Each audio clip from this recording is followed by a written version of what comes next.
I want to thank all of you for being here this morning. So I see some familiar faces. So let me just say this. I was county judge here from 1995 to 2010. Some of you may remember that. It's the longest serving county judge in the history of Garland County.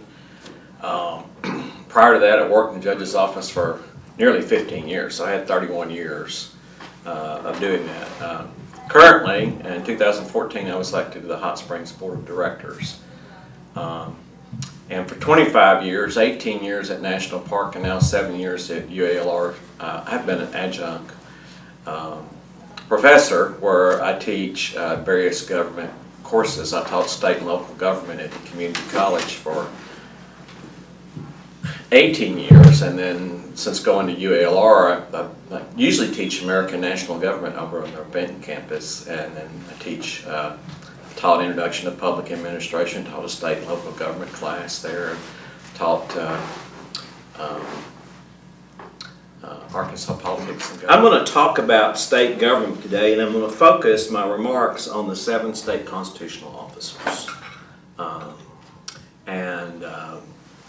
For those of you who are interested in learning more about Arkansas government, I would commend 2 publications to you. One is this book called Arkansas Politics and Government, 2nd edition. Diane Blair and Jay Barth. Jay Barth has been here and talked to some of the Democratic women's groups. I actually used this as my textbook the year I taught Arkansas Politics and Government 3 springs ago. And when I was teaching state and local government, I used the 1st edition as a supplement, which was originally authored by Diane Blair. And then another book, probably the best book that I can find on Arkansas government, is this book produced by the League of Women Voters of Arkansas, Government in Arkansas. It is a description of all the branches of government dealing with the Arkansas Constitution, the legislature, the governor, state bureaucracy, your judicial branch, local government, political parties and interest groups, elections, education, and finance. And then this was $15 when I obtained a copy of it. So I don't know if they,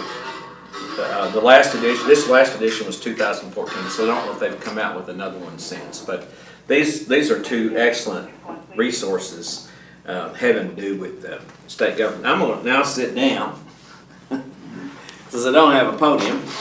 And we're going to begin our discussion today, and you can interrupt me anytime you want to ask a question, or if you want to wait till I get through with my remarks, that'll be fine too. I want to talk a little bit about the office of governor, and I'll do this by looking at the office generally in the country, and then specifically how these offices are handled in our state. Let me ask you this question. Can you name me a current governor? Current governor. You got 50 states. And outside of Arkansas? Inside or outside, you know? Kasich in Ohio. Okay. Brown in California. Yeah, that's good. New York is Cuomo, isn't it? Yeah. Andrew Cuomo. Mario Cuomo's son. Anybody else? Well, here's a little map I had printed out last night. You see that big red swath? I'll bet those Republican governors. Just this little, right here in Louisiana, they elected last year a Democratic governor, John Bell Edwards. Anybody know who his dad was? Couldn't think of the guy's first name, but yeah, he... Edwin Edwards, you know. And then currently, among the nation's governors, we have 33 Democrats, 16 Republicans, and Alaska has an independent governor. Now, out of that group, how many would you think are women? Not a lot. 5. There are 3 women who are governors who are Republicans and 2 who are Democrats. So anyway, Now, we've had 45 presidents. Anybody want to take a guess about how many governors have been president?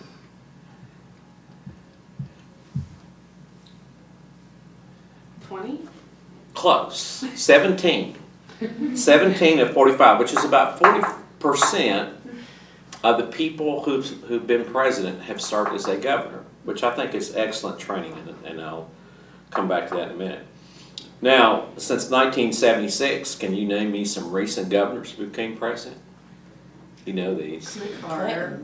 Carter, Clinton. Clinton, Bush. George W. Bush, and the Gipper. Reagan. Yeah, and the Gipper. And other presidents from the last century who became governor were William McKinley, both the Roosevelts, Theodore Roosevelt, Franklin Roosevelt, Woodrow Wilson, Calvin Coolidge. So, just to give you some historical background, governors weren't prominent in the early colonial days, and that was because of experience with King George III. Governors were chosen by state legislatures and often only served a one-year term. Thomas Jefferson, for example, was a territorial governor. And then Virginia did not elect its own governor until 1851.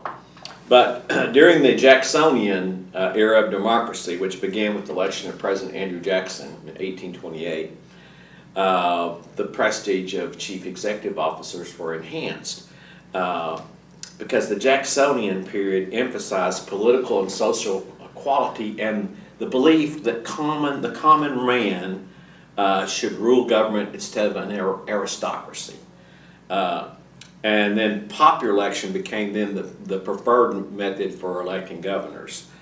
And then the Great Depression of the 1930s greatly increased demands on state government.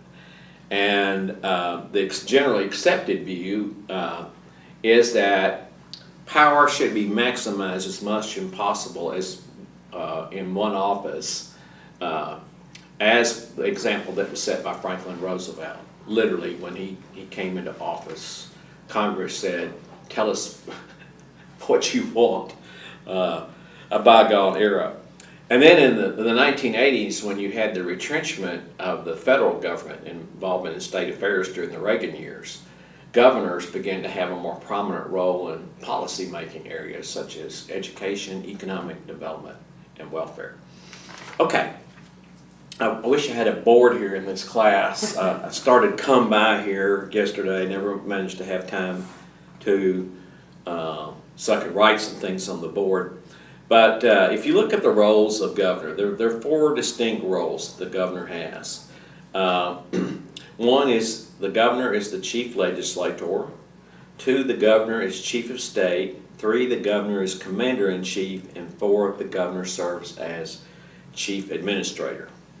Now, as chief legislator, after the voters of North Carolina gave their governor veto power in 1996, all governors now have the power to veto legislation. And so having the veto makes the governor a participant in the legislative process. If the legislature passes a bill the governor doesn't like, he can veto it, which can be overridden. And at the federal level, it's a 2/3 vote to override a veto by both houses of Congress. At the state level, it's typically 2/3. In Arkansas, it takes a simple majority. That's 18 in the Senate and 51 in the House. So really in Arkansas, our governor really has a weak veto power. Governor Beebe, once the Republicans took control of the legislature, actually had some vetoes overridden. And there wasn't very much he could do about it. Now, in 43 states, the governor has what is known as the line item veto, which is the ability to go into a bill and strike out a provision of an appropriation bill that the governor finds unacceptable. And Arkansas is one of the states where our governor has the line item veto. Then in 11 states, the governor has what's known as a reduction veto, where he can go in and lower an amount within an appropriations bill. In 15 states, governors can actually veto bills, but indicate to the legislature changes that if they would make them that would be acceptable to them. So Also, the key power, though, is the power under the duty of a chief legislator is for the governor to propose legislation through the power of initiation. And the governors can do this in their inaugural address. They can do that at the beginning of their term in an annual State of the State address. I wrote down, here's some examples. This is kind of ancient history now, but when I was teaching state and local at National Park in 1999, Governor Huckabee had outlined 3 goals in his legislative program: property tax reform, a highway program, and a health care program for children, and he was largely successful in those. In 2001, he just had one topic, and that was a $3,000 increase in school teacher pay over a 2-year period. And the administration estimated the time it would cost $40 million the first year, $82 million in the second year, and the school districts would pick up 20% of the cost. And because of revenue and shortfalls, the state was unable to deliver on this promise, on his single initiative. Now, and I probably should have gone back and tried to find some more recent examples. Then in his last term, his 2003 agenda, he had education reform and government reorganization as his platform, or his program. Now, Chief of State. And the governor's role of Chief of State, he performs lots of ceremonial duties. He represents the state in Washington in intergovernmental organizations such as the National Governors Conference. For example, when Governor Huckabee was president of the National Governors Association, his initiative was Healthy America, Wellness, Where We Live, Work, and Learn. And you may remember he had this dramatic weight loss and published a book called Quit, what was it? Quit Digging Your Life with a Fork and a Spoon, or something like that. Anyway, so the governor makes, in this role, all kinds of public appearances, holds interviews, press conferences, corresponds with residents.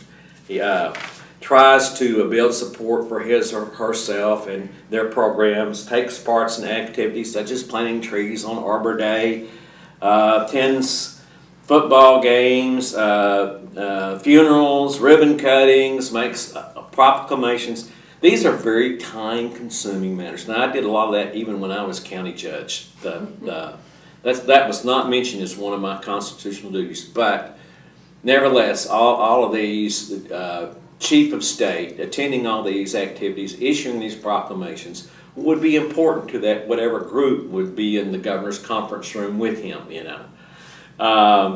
But in this role, the governor often acts as the official spokesman and can speak in highly moralistic terms. For example, in his inaugural address when Jimmy Carter became governor, and he was governor from 1971 to 75, he stated, "I say to you quite frankly that the time for racial discrimination is over."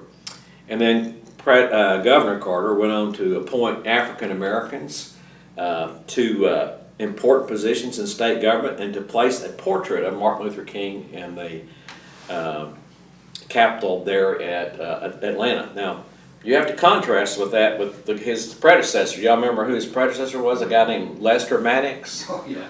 You know, who once chased blacks out of his restaurant with an axe handle. So, I mean, it's quite a contrast. I remember in 1968, after the assassination of Martin Luther King, Governor Rockefeller, Winthrop Rockefeller, organized a service on the steps of the Capitol to honor Dr. King. Again, this ability to speak in highly moralistic terms is an important aspect of being Chief of State. And then they also act as economic advocates for their states by trying to lure businesses and manufacturers from other states and other countries. When Huckabee was governor, he took a trip to Japan to try to lure Toyota here. Governor Beebe took a trip to Germany. And most recently, Governor Hutchinson, he's made several trips. He's been to Cuba, but he's been very successful at luring Chinese business to our state. I think it was a year or two, they made this announcement, there was a wood processor coming to Arkadelphia, and then in the past 30 days, he's announced that a Chinese garment factory will be locating in Forest City. So they, they're president is to, the governor is to be this economic advocate for the state. And then finally, in this role, the governor is the ultimate judge. That he has the power to grant pardons and commute sentences, he can grant a reprieve and postpone the execution of a sentence. Has the power of extradition to request that one state extradite a fugitive for prosecution that is located in another state. Now, just to maybe familiarize you with the term with what a pardon is, that releases a person convicted of a crime for that sentence, and then a commutation is they reduce the severity of the punishment. Then a third role that the governor has, he serves as commander-in-chief, and by that the governor is the commander-in-chief of the National Guard, and the National Guard is often called out during times of disorder, during statewide emergencies, civil disturbances. Probably one of the worst uses of the National Guard was in 1957, when, as you know, our governor, Orville Faubus, used the National Guard to block 9 black students from entering Little Rock Central High School. And then he was overruled by President Eisenhower, who then federalized the National Guard and sent the 101st Airborne in to enforce integration at Central High School. And that's a classic example of a bad use of the National Guard. And then in 1992, on the other hand, when California had their riots in Los Angeles, the National Guard was placed on nearly a corner of every street, and it ended the riots because the local police had lost control. So in this role, the governor also acts as a crisis manager. When you have a natural disaster occurs or some crisis erupts, the governor is expected to organize a statewide response to resolve the problem. Sometimes they do a good job at it, and sometimes they don't. Katrina in 2005 was a classic example where all levels of government failed, federal, state, and local, in terms of addressing a crisis. Now, I would say this, let me go back to the National Guard. The governor appoints the adjutant general, the commander of the National Guard, but the Guard is paid for with federal funds. So, and then the last role I want to look at, the role of governor is chief administrator. As the chief administrator, the governor is responsible for the management of all state administrative agencies. He appoints officials to state agencies, boards, and commissions, and advisory boards. He prepares the state budget. Nearly all states have some kind of cabinet form of government. And I have not gone back, and at the time that this book was published, I'm not sure how the Huckabee reorganization was affected, but we at one time had 46 cabinet level departments, but 17 of them were considered to be the, sort of the inner cabinet because of their significant budgets and higher visibility roles, such as the head of the state police, the head of the Arkansas Highway and Transportation Department, the head of the Department of ADQ, Arkansas Department of Environmental Quality, Education. Those are some of the higher profile offices in state government. And currently, there are over 3,000 Arkansas citizens who serve on some kind of state board or commission. At one time, I served on the Arkansas Public Defender Commission. I was appointed by Governor Huckabee and then reappointed by Governor Beebe. And the Public Defender Commission was a 7-member commission with 5-year terms, and we hired the executive director and the staff responsible for establishing the policies of the public defender system. That wasn't really what I wanted to be appointed to. I had another appointment I wanted, so I wound up getting the second thing I wanted. but, because it was really a thankless job. You know, these boards and commissions, a lot of the boards and commissions we have in the state government are involved in regulating occupations. If you think about it, ranging from attorneys, physicians, dentists, to chauffeurs, professional wrestlers, greyhound kennel managers, barbers, beauticians, nurses, speech pathologists, etc. They generally have some kind of regulatory board, and those are, you know, if you're in that profession, that's a sought after position. So that's kind of a general overview of the office of governor. I would note that as I move on to the discussion of the other state constitutional offices, that in only 3 states, Maine, New Hampshire, and New Jersey, they have only a single wide state official. That's the governor. So the one thing you can say about common to all states is they all have a governor. Now, in terms of the number of elected constitutional officers, that varies widely. North Dakota has 12 statewide elected officials. They have the most. And Florida and North Carolina have 10 elected statewide constitutional officials. Now, do you know how many we have in Arkansas? 7. Now, the majority party in Arkansas is determined by which party holds the majority of the state's constitutional offices. Why is this important? In each county, you have a local election commission consisting of 3 members. The majority party has 2 members, and the minority party has 1. Now, when Governor Rockefeller was, do y'all remember Winthrop Rockefeller?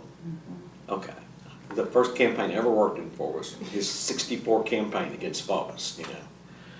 That was the first time I ever worked in the political campaign. I volunteered for 3 days, handing out leaflets at the major grocery stores in Malvern, promoting a rally he was having. But anyway, when he was elected governor, at that time, Arkansas, in state government, the majority party was the office that held the governorship. So there we had a Republican governor, and there was also a Republican lieutenant governor named Footsy Brett, who was a World War II hero.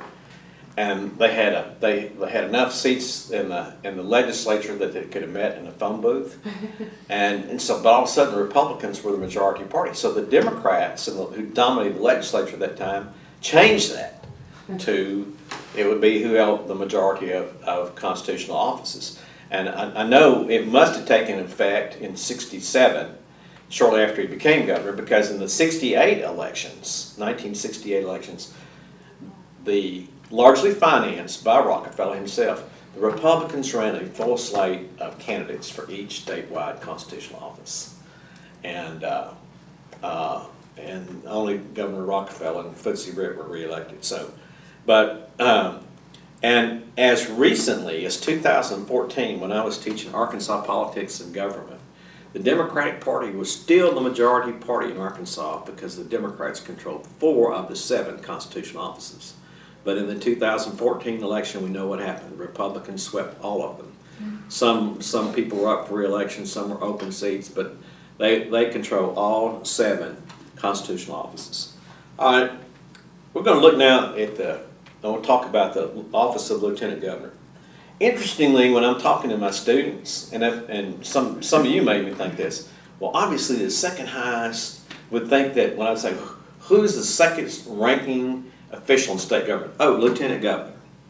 In reality, the Lieutenant Governor is considered a part-time job because his only official duties, I can say his because we currently have a he in there, is to preside over the Senate and act as governor in the governor's absence, and I'm going to come back and address that. And he's next in line to be governor.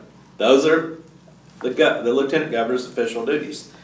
They are in many ways comparable to that of the vice president. The vice president is the presiding officer of the Senate.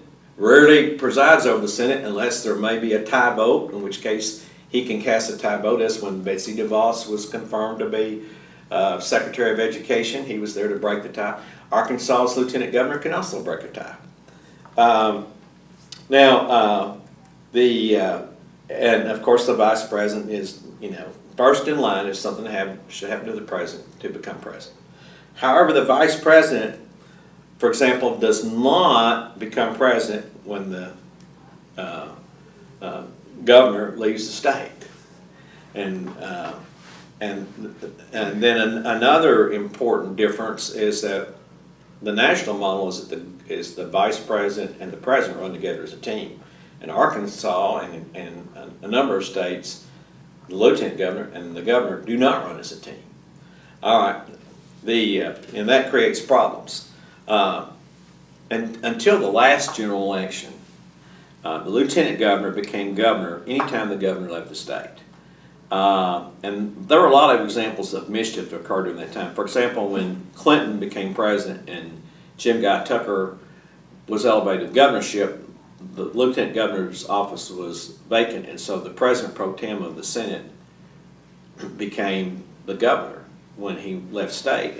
And Dr. Jerry Jewell, who was the president pro tem of the Senate, commuted the sentences of several death row inmates. And then most recently, when Mike Beebe was governor and he had a Republican Lieutenant Governor, Mark Darr, Darr signed a bill exempting a list of concealed gun carriers from the Freedom of Information Act. And Governor Beebe, a Democrat, had not signed the bill into law. But while Beebe was out of state, Darr did.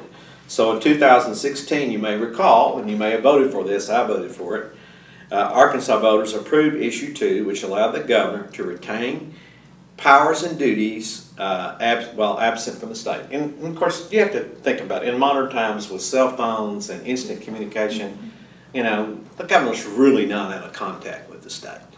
So that mischief making was eliminated, and that's one of those things. I can see it another day, 100 years ago, where communication wasn't what it was. The president might have, excuse me, I keep referring to the governor as president, but the governor might have left the state on a train and be gone for 2 weeks. But modern technology has rendered that need for that obsolete. Now, in 25 states, that's half of them, the governor and lieutenant governor run together as a team.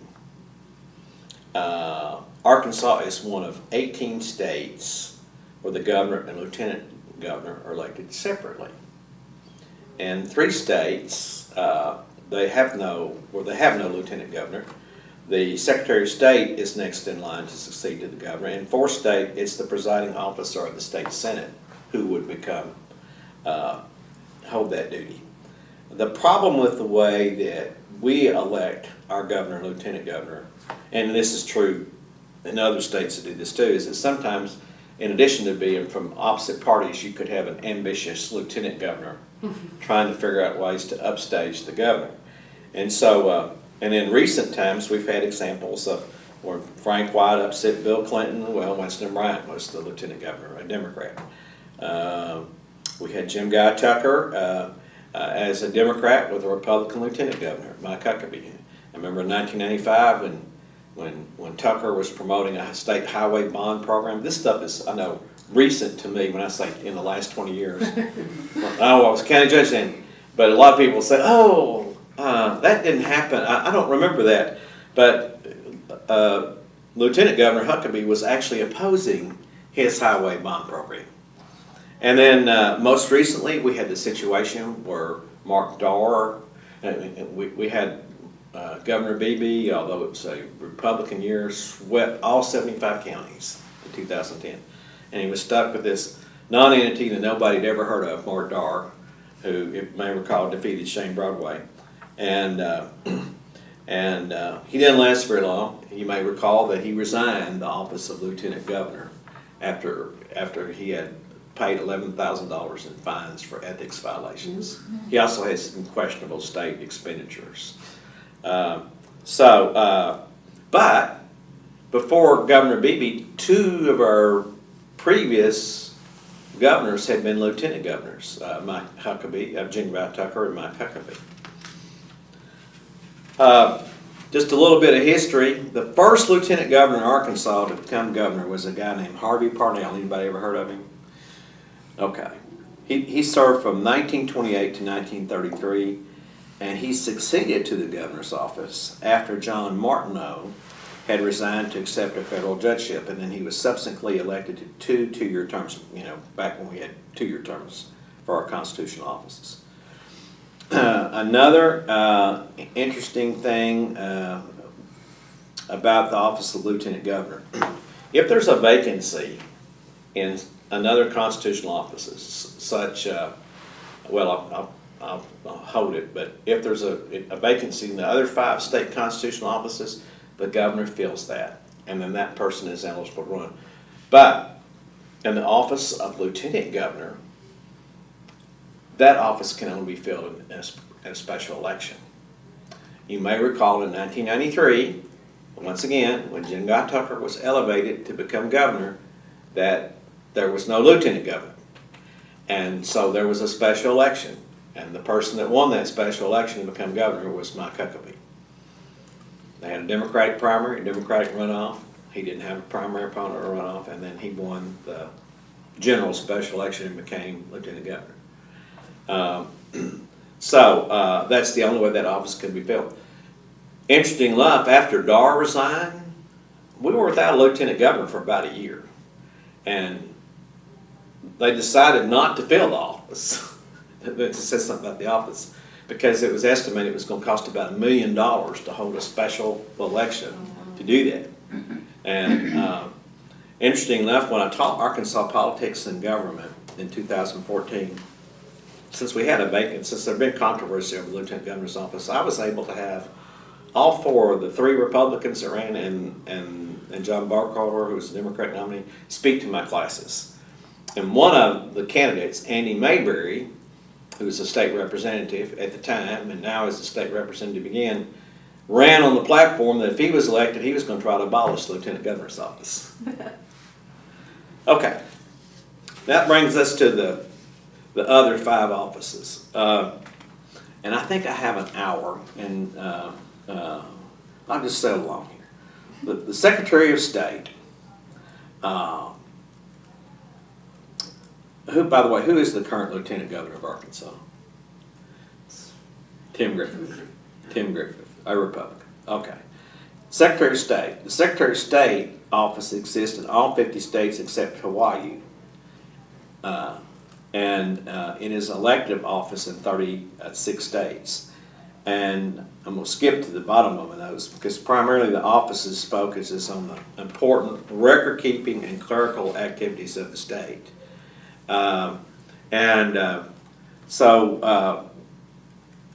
the Secretary of State maintains a list of all Arkansas boards and commissions to which the governor makes appointments. Secretary of State keeps the records on incorporations, annexations, corporate charters, notary public commissions, corporate franchise taxes, trademark and service marks, federal tax liens. It is the Office for Registration of Lobbyist Expenditures, among other things, charitable organizations, professional fundraisers, machine guns, home builders, financial filings under Uniform Commercial Code filings. The Secretary of State is responsible for election responsibilities that includes the filing and receiving of political practices, campaign expenditure accounts and reports, determining the sufficiency of signatures on petitions, initiative petitions that are gathered out in the state, publishing the amendments in the paper, and canvassing and announcing the election returns. The Secretary of State is also the legal custodian of the state capitol building, and as such is responsible for the maintenance of the state capitol building, and that includes all the furnitures and fixtures and everything. An important feature of the job is the Secretary of State, the Governor, and the Attorney General compose the State Board of Apportionment, which is responsible for doing the legislative redistricting every 10 years after the census. You may recall What that 3 positions were those? The governor? the Governor, the Attorney General, and Secretary of State make up the State Board of Apportionment. And every 10 years after we have the census, when we redistrict, they're the ones that ultimately approve the final plan. Okay. Now, it became controversial, you may recall, I think it was the 2002 general election that year when Mike Huckabee was running for a second term as governor, second full term. His wife, Janet, remember her? She ran for Secretary of State. And she got clobbered. Some of y'all may be fans but anyway, a lot of people raised eyebrows. Of course, they would not have been there for the next redistricting, but nevertheless, you could have a situation where the husband and wife both made up, were the majority on the Board of Apportionment. So, but it's largely a clerical job. And so public administration professionals say that the position should be appointed rather than elective. But Arkansas and a majority of states continue to elect a Secretary of State. Who is the current Secretary of State? So I suspect, aren't most of you Democrats? Yes. Lean Democrat, okay. Any independents in here? Okay. Okay, so you're probably not, it's Mark Martin, and he is term limited. He cannot run for election again. And that brings us to the Office of Attorney General. 43 states elect an Attorney General. And the Attorney General serves as the state's legal counsel. Attorney General serves as a legal representative for all but 2 state agencies. One of those being the Highway Commission. The Attorney General's office provides these non-binding legal opinions. It's an AG's opinion says that, and these are frequently requested by local officials and representatives about an interpretation of the statutes. Although it is not and it's just that, it's a legal opinion, but it carries the force of law. The Attorney General's office said so.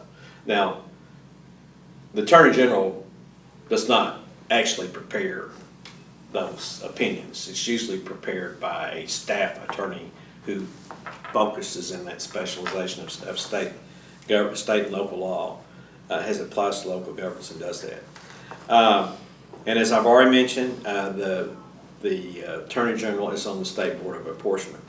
The Attorney General's office in Arkansas is divided into 4 departments. They have a civil division, a criminal division, Medicaid division, and public protection department, oftentimes referred to as consumer affairs. In most states, the Attorney General has a consumer affairs department. So things such as Medicaid fraud or fraudulent business activity, the kind of things you see on 700 side frequently wind up in the Attorney General's office. The job often is seen as a stepping stone toward higher political office. And if I have time, I can talk about salaries. In terms of salaries, after the governor, the Attorney General has the second highest salary. And it's also seen as a stepping stone. Governor Beebe, for example, he was an Attorney General before he became governor. Bill Clinton was Attorney General before he was elected to governor the first time. That's back when we had 2-year terms. Mark Pryor was an Attorney General before he became U.S. Senator. So and that's true in other states. Is that oftentimes the Attorney General is a stepping stone. And oftentimes they cooperate with the other state Attorney General's office. One example of this cooperation is the tobacco lawsuit where state Attorney Generals, including Arkansas, won a $200 billion settlement for reimbursement for state Medicaid healthcare expenses as a result of that. Now, who is the current Attorney General? Leslie Rutledge. Okay, Leslie Rutledge. Okay. All right, that brings us to the offices that are what I call the more obscure, the ones that people really least know about. The treasurer of the state. We have 37 states that elect a state treasurer. And basically the treasurer functions as the bank for state government. And so the treasurer disperses public money, keeps a just and true comprehensive account of the monies received, and dispersed, and the books to be kept for that purpose. The treasurer is also on a number of the state, is a member of these various state pension boards, such as the one I'm a member of, the Arkansas Public Employees Retirement System, the Arkansas Teacher Retirement System, the Arkansas State Police Retirement System. And so the treasurer is on all those retirement boards. And the duties of the treasurer in Arkansas are very similar to other states. And again, some public administration analysis say that the administrator, because it's an administrative function, that this would best be handled by an appointive office by the executive. But again, we don't go there. Who's the current state treasurer? Dennis Milligan. Yeah, and he's had some controversies. He's from my county. Yeah, Saline County. Yeah, and you may recall, I mean, we're very bipartisan about, wrongdoing on the part of elected officials. I mentioned Mark Darr is a Republican. Well, who was the previous treasurer? Martha. Well, Martha Schaffner was the previous elected treasurer. When she resigned, Governor Beebe appointed the former head of legislative audit, Charles Robinson, to serve out her term. And then Milligan won. And you may recall that he defeated our own Karen Garcia from this county, who is a CPA. But she resigned, you may recall, in May of 2013 after accepting bribery payments. She was convicted of bribery and extortion, but she accepted multiple payments of totaling $36,000. You may recall that many of them came in a pie box. Y'all remember that movie Shawshank Redemption? Mm-hmm. Remember where the old contractor says, "Oh, this prisoners labor is killing my business," and he said, "Ms. Magsy made me one of these pies," and he opens up the pie box and there's a couple $100 bills on, underneath the pie. So you had two constitutional offices in this decade where the incumbent has resigned because of scandal. This might strengthen the hand of those policy advocates that say some of these offices need to be appointed rather than elected. Okay. Oh, about to forget the state auditor's office. And by the way, the state auditor does not do audits. Audits are performed by the Division of Legislative Audit. So, and in 25 states we have an elected auditor, and in 13 states they have a similar position called a comptroller, state comptroller. The auditor is the general accountant of the state, serves as dispersing agent for federal grants, keeps public vouchers, books, documents, and papers related to state debts, reserves, and other fiscal matters. The auditor also audits voter registration affidavits and assists county clerks in their capacity as voter registrars. In addition, the auditor administers the continuing education fund for county and circuit clerks and collectors. And so they're involved in administering their continuing ed programs, which is a good thing for the auditor to build, political relationships with county officials across the state because they're doing that. Then the auditor's office is responsible for providing orderly transfer of abandoned property to the state and sponsors the annual Great Arkansas Treasure Hunt. You may be familiar with that, where they try to reunite Arkansans with the funds that are rightly theirs. And like the treasurer, the auditor also serves on these same pension fund boards as an ex officio member of the same ones I mentioned. And then once again, public administration advocates believe this should not be an elected post. They note that the office's audit role could involve oversight or investigations. Therefore, they believe that this should be a legislative function rather to control the actor who performs these tasks. Okay, that brings us to the Commissioner of State Land, State Land Commissioner. Oh, who is currently the state auditor? Andrea Lee, she was a Republican legislator. Okay, Commissioner of State Lands.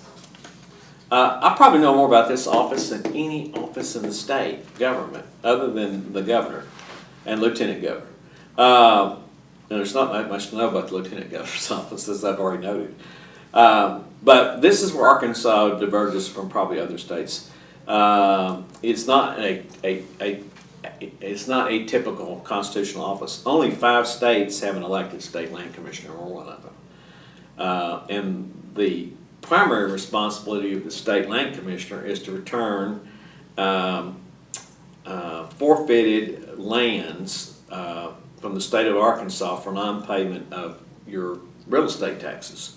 In other words, if you don't pay your taxes, the tax collector, within a year, the tax collector then certifies that list of non-payment of taxes to the state land commissioner, who then holds those properties for 2 years.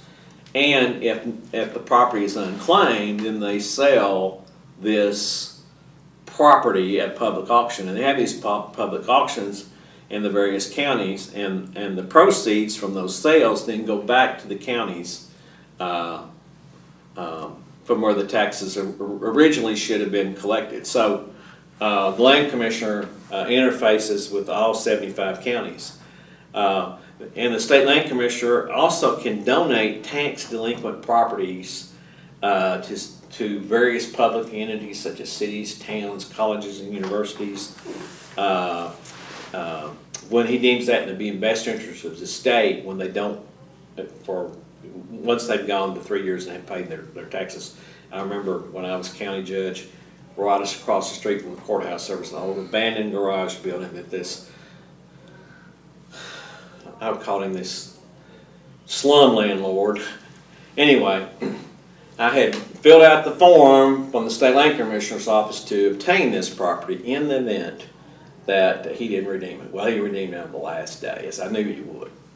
What goes through all 3 years, waits the last day, pays, finally settles up, and gets to keep his property. But in addition, the land commissioner maintains the deeds for all property owned by the state or its agencies, with the exception of the Arkansas Highway and Transportation Department. All original patents are housed in the state land commissioner's office. Also, copies of the general land office plats of the state are maintained in the land commissioner's office, along with corresponding field survey notes. I've got some brochures on this office since it's so obscure. I got that one around there tight. If I'm not careful, I'm going to get myself a paper cut.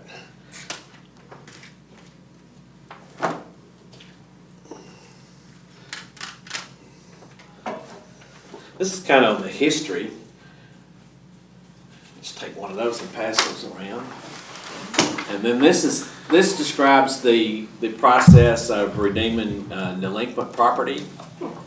Take one of those and pass it around. I asked for 50 of these, so I don't know. Have any of y'all been to the evening class? Okay. And then this is on their parcel level mapping.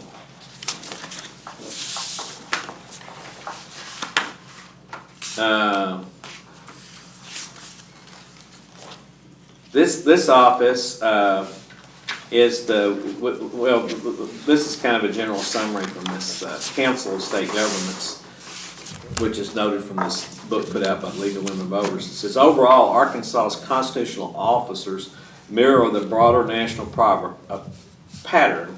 Just like Arkansas, most states have the plural executive. And most states, with the exception of the state land commissioner, have pretty much somebody that does the same job in their state. But functionally, our state constitutional offices are pretty much have similar counterparts in other states, and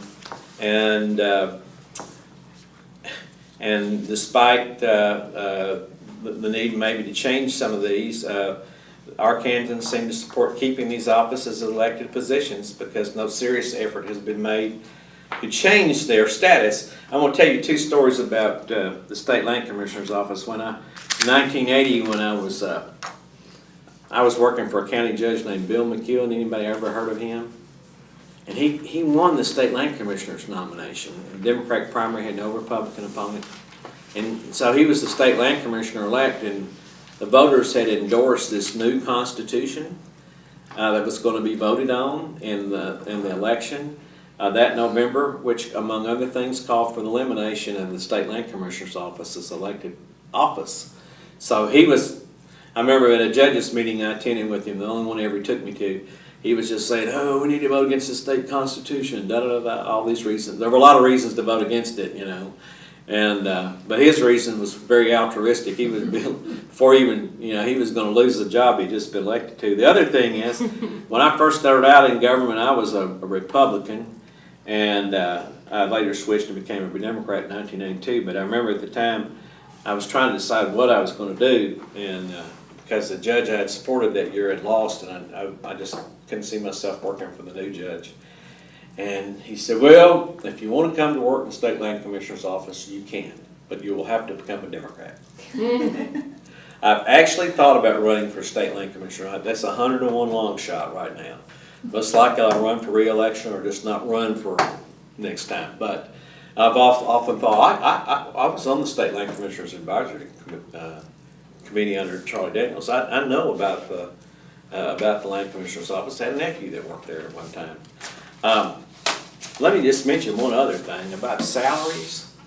In the 2014 election, the voters in that constitutional amendment, I forget the number of it, but it basically gave the power to set salaries with this new independent citizens commission of 7 people, which has the authority to recommend. Of course, the legislature still has to appropriate them.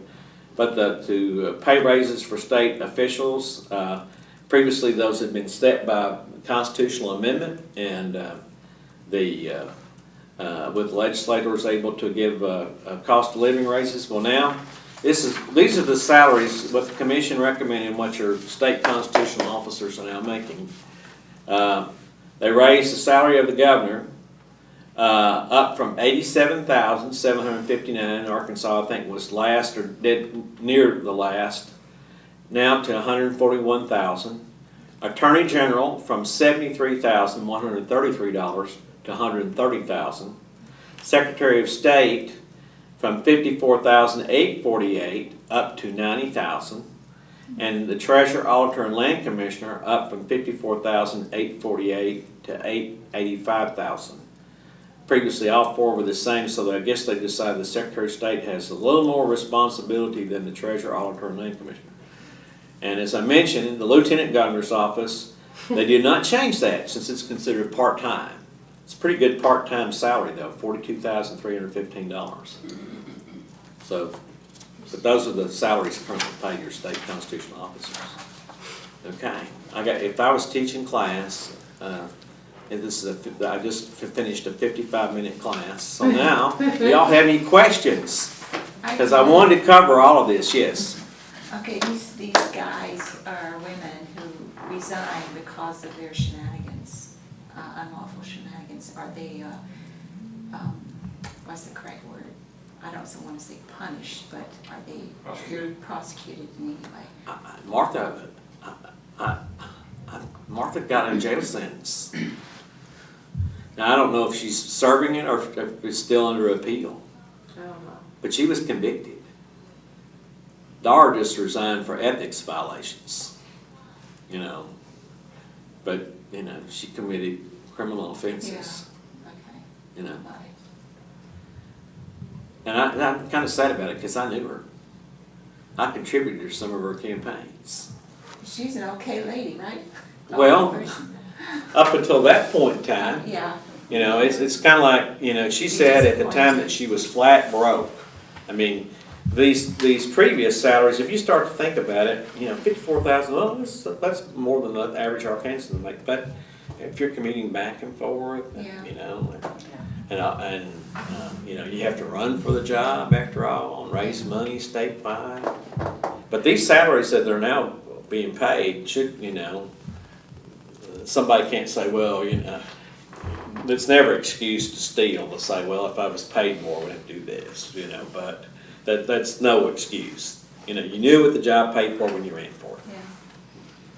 Yeah. And so, I feel like I wanted to cover everything, and I thought I'd have more questions. I was told, I said, oh, you'll get lots of questions. Maybe that's the 6 o'clock group, but do y'all have any questions? Well, when you were talking about the Attorney General position, it sounded like that it's all lawyer stuff. So are there prerequisites to the job? Like, should the Attorney General be a lawyer? Like, Should be, but actually I don't think Arkansas, I'm not sure if I've got this in my notes somewhere, but you don't have to, in Arkansas, actually, you don't have to be an attorney to hold that office. oh wow. But now, who's gonna vote for well, I shouldn't say that because we elected Donald Trump president. Oh, yeah. You know, Yeah. Well, that's the first man who never served in government, never served as was a general in the military or held a cabinet post or anything. anything. And also the oldest person elected to office. So, when I was county judge, the requirements are very minimal to be county judge. You had to be 25 years of age, a resident of the county at the time of your election during your service, a qualified voter, a person of good business education and upright character. So you didn't have to be an attorney. Now, in fact, it's really an administrative post. I don't know who taught y'all county government, but I could do that one too. But I worked on this. I said, I've got about 2 different lectures. If I can just combine it, I can. And I updated most of my information, so I'm glad I've done this. I don't think I'll get to teach this state and local government though. I'm 65 years old, and pretty much what they've got me locked into teaching now I teach over at the UELR's Benton campus. I teach American National Government, which I really enjoy that. Yes. If we have covered the questions of state government, could I ask you a federal government question that I think people might be interested in? Yeah. Certain groups are calling for a constitutional convention. What is this about? Well, there are 2 methods of amending the federal constitution. The most common method is a amendment as proposed in Congress. It has to be approved by 2/3 of both houses of Congress, and then ratified by 3/4 of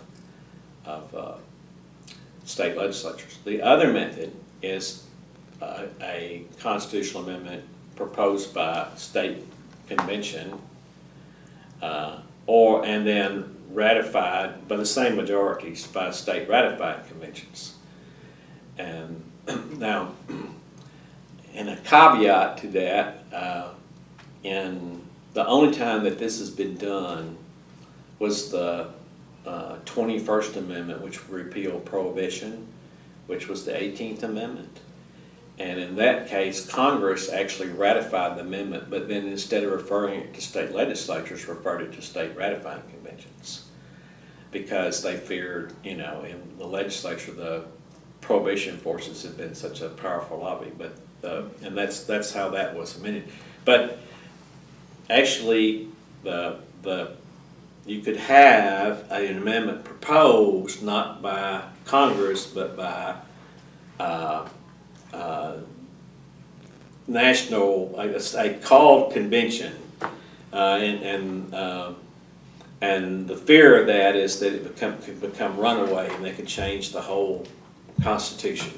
So is this driven It's not likely to happen. Is it driven by a particular amendment that they're looking to see happen? No, I think these people want general mischief. They want to go in and I Terrible. think so. But it has happened once, and that was the repeal of prohibition.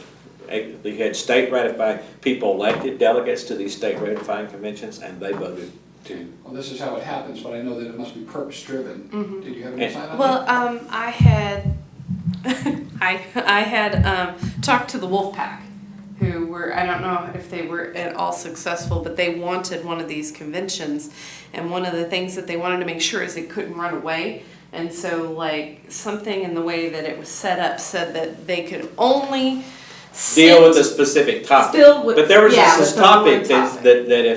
that could become a runaway convention and propose wholesale changes to the Constitution. So I'm just gonna look to see. Like, I remember they had lots of stuff in their documentation to keep that from happening, because they didn't want that. It was like, they get to talk about this, nobody decides anything, they get to propose something that the legislatures get to vote But on. those who are trying to make this happen are purpose-driven, have an idea of what they were looking to get. Yeah. What is that, is my question. Oh, for the wolf pack, what they wanted to do was make sure that,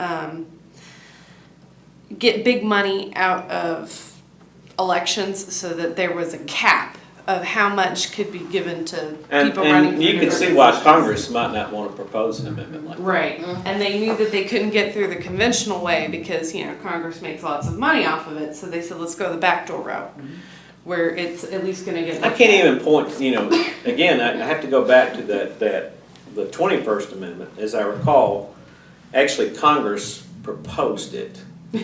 But then they referred it not to state legislatures, but to state ratifying conventions. But that actually, I think the amendment process speaks to being proposed in that same, not by Congress, but by 2/3 of, and so you'd have to have a process to elect these ratifying conventions in each state. And you wouldn't have a model to go by. I mean, it could happen. Yeah. And the founding fathers knew that they couldn't think of everything, so they devised a constitution that could be amended, but it would be difficult to amend. So that basically, if you look at the majorities I just described, that there would be a consensus. I think one of the amendments we need to the Arkansas Constitution is. And it'll never happen because people don't see the necessity. But the governor having a simple majority override a veto, that's not much of a veto. Basically what that says, if the governor's from one party and the legislature controlled by another party, they're going to override his veto. When it takes a simple majority. Didn't Hutchison veto a law passed in this most recent legislative session? It seems like he did. He did. I can't Now you have to remember what it though, was. but his own party would have to override his veto. Right, Which is a right. little different than being than if they were Democrats. Was it the so-called bathroom bill because he realized it would hurt? I can't remember what it was. I don't know. Maybe he Did we vetoed. pass the bathroom bill? No. I didn't think we No, passed that's one. I not thought it. one of the things the governor can just indicate is, even the president says, you send me that bill, it's dead on arrival. And so Yes. they go about trying to make changes that would be acceptable to the executive board to avoid a veto. Yeah.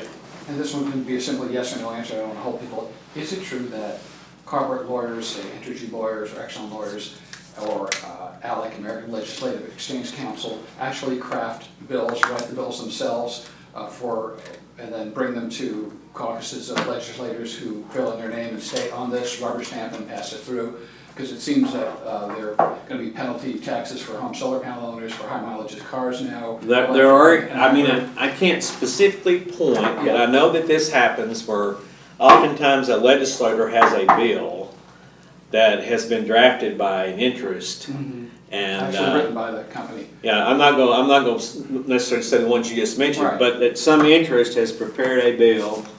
And I have to say, I ran for the state legislature one time, but all the bills that I ran some simple little bills to change.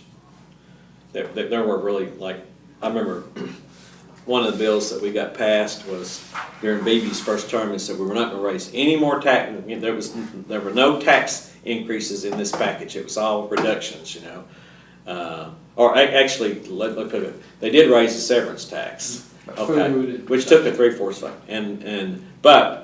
But there was a provision in there that said that if you operated county recreational facilities, you were at that time they were subject to paying a sales tax, and cities were not. And Sebastian County operated a public golf course, so they had to charge sales tax to their people. And so we thought it was in the interest of fairness that if cities had that exemption, counties should too, because we had less recreational facilities. And so we got that through. Well, So- That was one of the bills I worked on. Okay, so the answer is probably yes. But, I mean, Well, it You- seems to me that, you know, if you want to make sure that the person that writes a bill knows what they're doing, you need like a committee of people that are in that industry, because Well, they- officials are administrative, they can't be experts at Certainly, everything. but to write the bill themselves and just have a They- rubber stamp, they- fill your name and state in. they it's a little bit over the they usually try to, you know, on a bill that they're really serious about, they try to get anybody that's affected by it. I know we, one time the judges, I forget what our bill was that we had. Oh, we were gonna put weight limits on, establish certain weight limits in law, and the timber industry was opposing us. So we had a meeting with the timber people to see if we could work out something, you know.